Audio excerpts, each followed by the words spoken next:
Basic structure of Indian constitution या फिर doctrine of basic structure.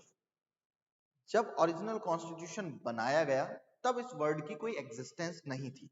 Originally constitution framers ने इस वर्ड को इंक्लूड नहीं किया कॉन्स्टिट्यूशन के किसी भी पार्ट में, या फिर कह सकते हैं कॉन्स्टिट्यूशन के किसी भी प्रोविजन में। But later on with time constitution में कुछ इवैल्यूएशन होते गए, इवॉल्व होता गया कॉन्स्टिट्यूशन, और अल्टीमेटली केशवानंद भारती केस में एक डॉक्ट्राइन सामने आती है that is called as basic structure of Indian constitution. Hi guys, my name is Shravan Yadav and I welcome you all to this new video. तो आज हम इसी टॉपिक को डिस्कस करेंगे, basic structure of Indian constitution क्या है, क्यों जरूरत पड़ी एक ऐसी डॉक्ट्राइन बनाने की, एक ऐसी डॉक्ट्राइन बनाने की जो बेसिक स्ट्रक्चर को बताती है कॉन्स्टिट्यूशन की, और ये बेसिक स्ट्रक्चर है क्या। बट उससे पहले हम कुछ क्वेश्चंस के आंसर करेंगे कि कॉन्स्टिट्यूशन क्या है। बेसिक स्ट्रक्चर कॉन्स्टिट्यूशन का समझना है, तो उससे पहले हम देखेंगे कि कॉन्स्टिट्यूशन अपने आप में होता क्या है।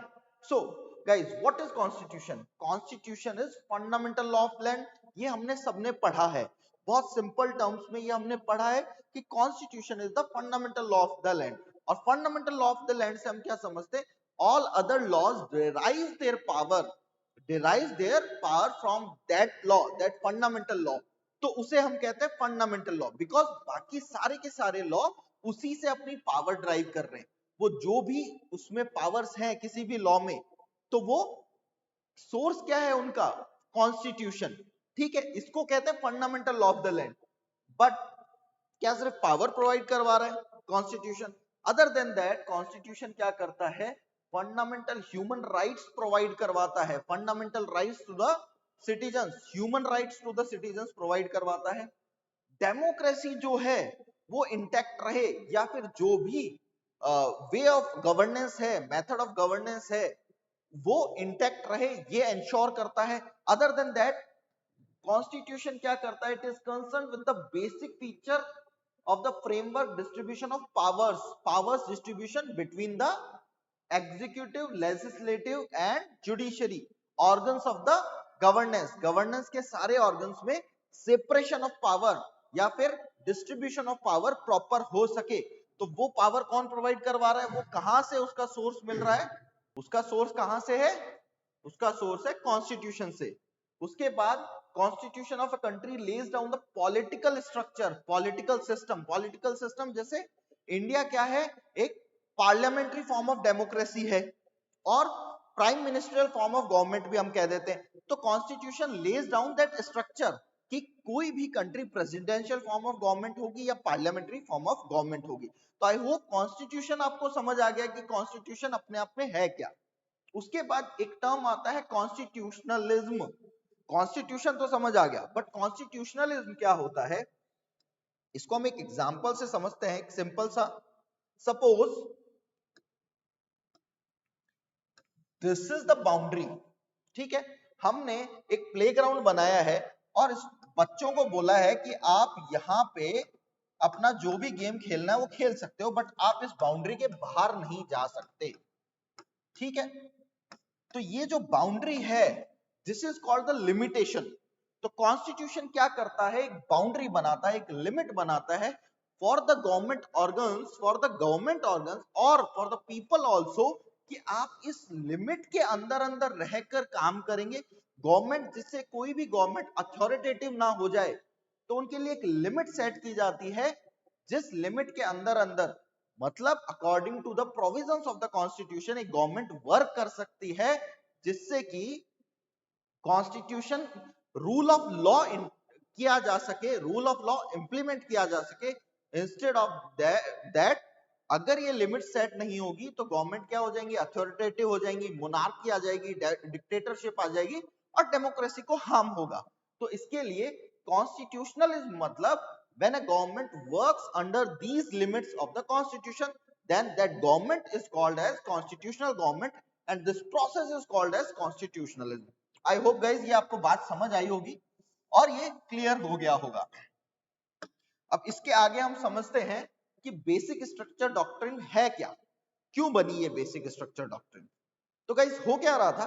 बहुत ज्यादा टसल चल रहा था गवर्नमेंट के बीच में और सुप्रीम कोर्ट के बीच में, या फिर हम इस टसल को देख सकते हैं दूसरी तरफ गवर्नमेंट के बीच में और fundamental DPSPs and fundamental rights के बीच में। बार बार सुप्रीम कोर्ट ये डिसीजंस दे रहा था कि फंडामेंटल राइट्स जो है वो सेक्रोसेंट है। सेक्रोसेंट मतलब they can not be amended, but government to implement some policies under DPSPs, जैसे for public distribution of resources या फिर सेंट्रलाइजेशन ऑफ रिसोर्सेज को रोका जा सके, आर्टिकल 39 बी एंड सी जो आते हैं उनको इंप्लीमेंट करने के लिए कुछ फंडामेंटल राइट्स को उन्हें तो अब करने की जरूरत पड़ रही थी या अमेंड करने की जरूरत पड़ रही थी। तो बार बार जब भी गवर्नमेंट ऐसी कोई पॉलिसी या कोई एक्ट लाती थी वो सुप्रीम कोर्ट में केस हो जाता था और सुप्रीम कोर्ट उसमें अपना कुछ डिसीजन देता था। लेटर ऑन धीरे धीरे धीरे धीरे इन केशवानंद भारती केस क्या हुआ कि सुप्रीम कोर्ट ने बोला कि कॉन्स्टिट्यूशन में अमेंड किया जा सकता है सब कुछ, इवन फंडामेंटल राइट्स भी अमेंड किए जा सकते हैं, बट सुप्रीम कोर्ट ने क्या कहा कि एक बेसिक स्ट्रक्चर है कॉन्स्टिट्यूशन का, उसे आप अमेंड नहीं कर सकते। तो सवाल उठता है कि ये बेसिक स्ट्रक्चर एक्चुअली में है क्या, क्या समझते हो आप इस बेसिक स्ट्रक्चर से? तो गाइस बेसिक स्ट्रक्चर क्या है? देखिए एक सिंपल सी चीज समझिए, जब हम कुछ भी चीज बनाते हैं, जैसे आपको हलवा बनाना है तो हलवे के लिए आपको सूजी चाहिए, ठीक है, चीनी चाहिए और घी चाहिए, सपोज दूध भी चाहिए, है ना, जो भी इंग्रेडिएंट्स है वो तो आपको चाहिए। पर आप कहो कि अब सूजी का हलवा बना रहे हो, आप ये मत बोलिएगा कि घिया का हलवा भी बनता है सर, लौकी का हलवा बनता है, गाजर का हलवा बनता है। आई एम टॉकिंग अबाउट सूजी का हलवा, वो आप बना रहे हो। आप कहो कि मैं तो सूजी ही नहीं डालूंगा और सूजी का हलवा बनाऊंगा, इज इट पॉसिबल? सूजी को हटा दो, इसको अमेंड कर दो और इसकी जगह पे कुछ और डाल दो, फिर वो सूजी का हलवा नहीं होगा ना। तो कॉन्स्टिट्यूशन के भी ऐसे ही कुछ बेसिक स्ट्रक्चर के पार्ट है, कुछ प्रोविजंस है जिन्हें आप अमेंड नहीं कर सकते। अब इनको अपन समझे तो क्या समझ सकते हैं कि कॉन्स्टिट्यूशन फ्रेमर्स और फादर्स ऑफ द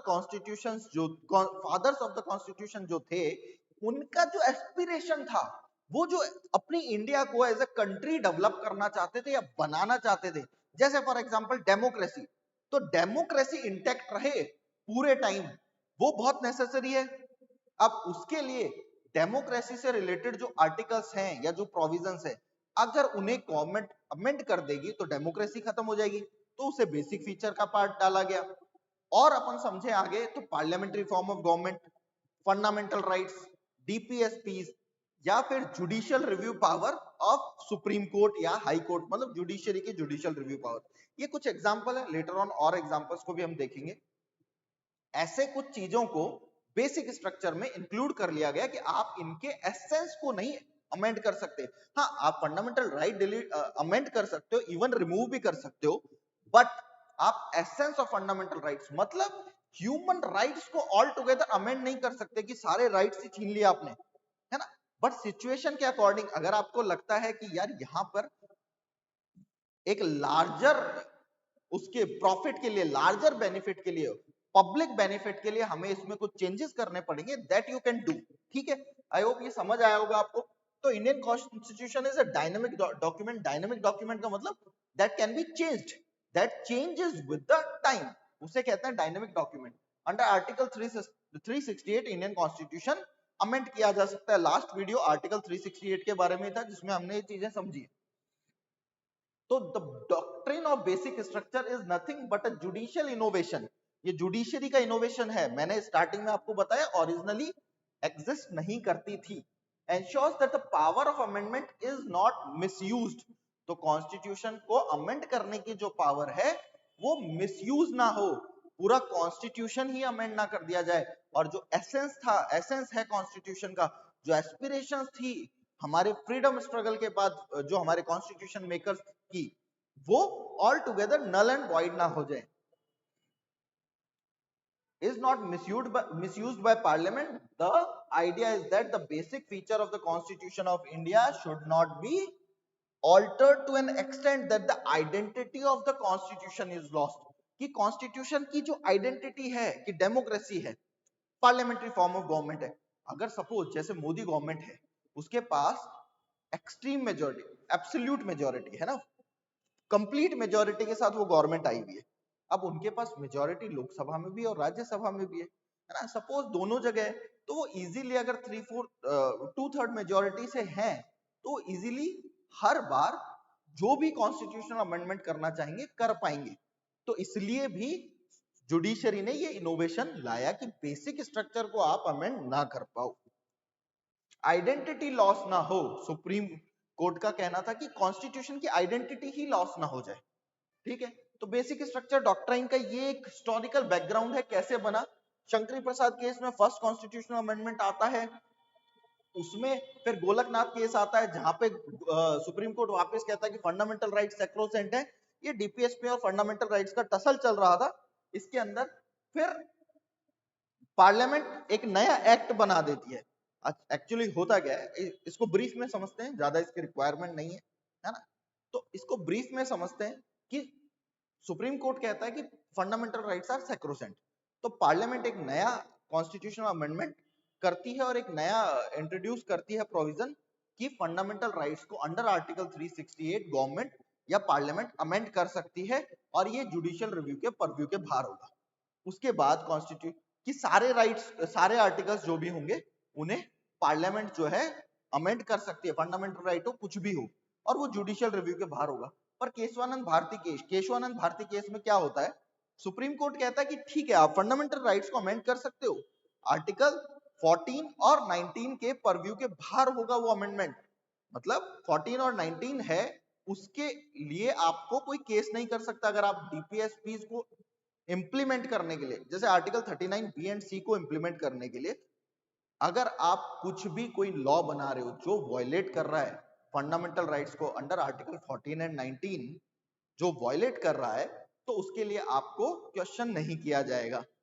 बट क्या होगा, वो लार्जर बेनिफिट के लिए बनाया गया होगा, है ना।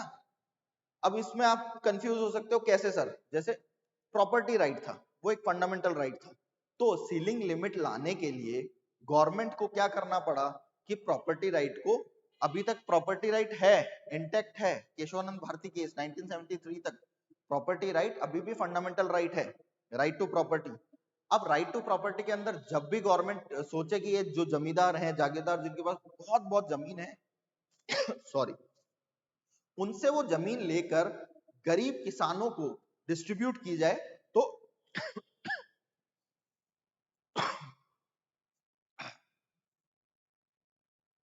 गरीब किसानों को वो जमीन डिस्ट्रीब्यूट की जाए, तो वो हो नहीं पा रहा था, because her bar supreme court के पास केस चले जाता था।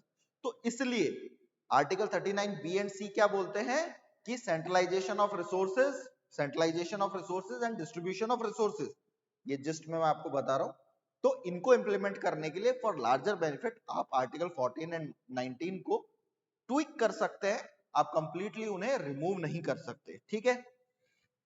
केशवानंद भारती केस ने ये बोला, और उसने बोला ये जुडिशियल रिव्यू के परव्यू में आएगा, जुडिशियल रिव्यू के परव्यू से बाहर नहीं जा सकता, क्योंकि जुडिशियल रिव्यू अपने आप में एक बेसिक स्ट्रक्चर का पार्ट है।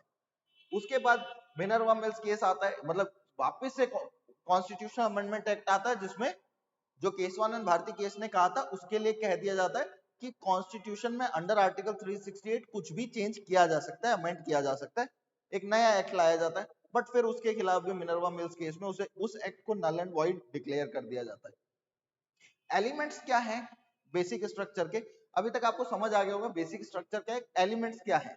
सुप्रीमेसी ऑफ द कॉन्स्टिट्यूशन, कि कॉन्स्टिट्यूशन सुप्रीम होगा। Next, sovereign democratic and Republic nature of Indian polity, कि इंडियन पॉलिटी जो है सॉवरेन होगी, डेमोक्रेटिक होगी, रिपब्लिक नेचर होगा उसका।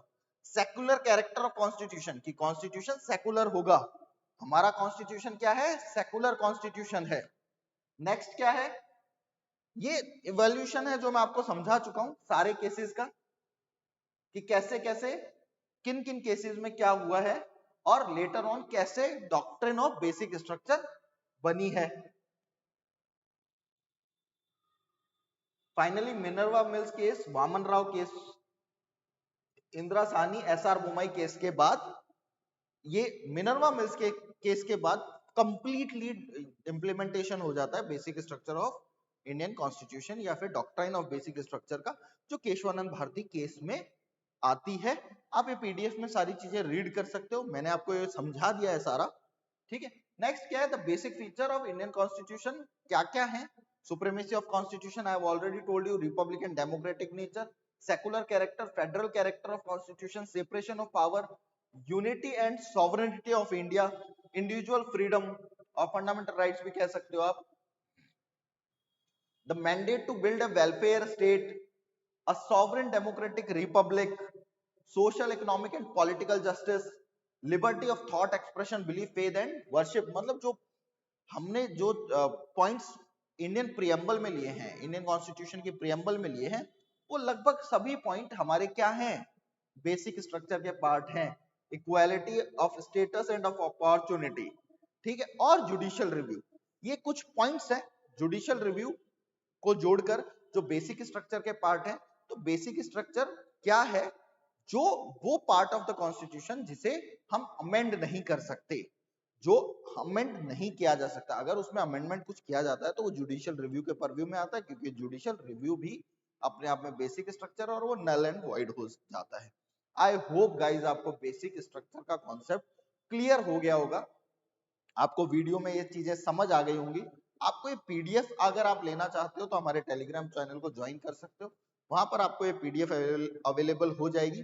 अगर आपको वीडियो पसंद आया तो do share, do like our video and do subscribe to our YouTube channel. I hope guys आपको वीडियो पसंद आया होगा। Thank you guys, have a nice day.